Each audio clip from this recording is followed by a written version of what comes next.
And sir కొన్ని times ఏం జరుగుతుందంటే సైనస్ ముదిరితే టీవీ కిందకి వెళ్తుంది, ఆస్మా కిందకి వెళ్తుంది అని చెప్పేసి కొంతమంది భయపడుతున్నారు. అది నిజమంటారా? దాని గురించి ఎక్స్ప్లెయిన్ చేయండి. ఇది చాలా ఇంపార్టెంట్ ఆస్పెక్ట్.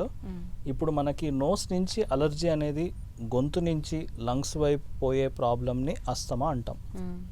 ఇది సంభవించకుండా మనం చేయగలిగే ప్రయత్నము అలర్జీని ముక్కు లెవెల్లో కంట్రోల్ పెట్టుకునేది మెడిసిన్స్ తీసుకోవాలి. ఇప్పుడు ఆ లంగ్ ఇన్ఫెక్షన్స్ మళ్ళీ వేరే. ఎవరికైతే ఇమ్యూనిటీ తక్కువ ఉంటుందో పెద్ద వయసు వాళ్ళకి ముక్కులో ఉండే ఈ జలుబు ప్రాబ్లం, సైనస్ ప్రాబ్లం వల్ల వాళ్ళు ముక్కు నుంచి గాలి తీసుకోలేకపోవడం వల్ల నోటి ద్వారా నుంచే గాలి తీసుకుంటుంటారు. అప్పుడు గాలిలో ఉండే క్రిమి కానీ టీబీ ఇన్ఫెక్షన్ కానీ వేరే ఇన్ఫెక్షన్స్ కానీ డైరెక్ట్గా మనకి నోటి నుంచి లంగ్స్ వైపు వెళ్ళిన వల్ల లంగ్ ఇన్ఫెక్షన్ జరిగింది చూసాం. ఇప్పుడు నోస్ ఎట్లా అంటే మనకి ఎందుకు ఇంపార్టెంట్ అంటే మనకి దాంట్లో ఉండే ఫిల్టర్స్ అంటే ఎయిర్ని మల్టిపుల్ లేయర్స్గా ఫిల్టర్ చేసినప్పుడు ఆ బ్యాక్టీరియా వైరస్ అక్కడే ఆగిపోయే పని చేసేది నోస్.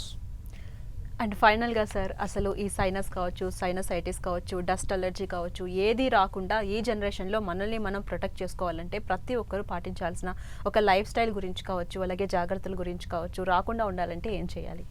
ఫస్ట్ ఆఫ్ ఆల్ మనకి అలర్జీ అనేది జెనెటిక్గా వస్తుందండి.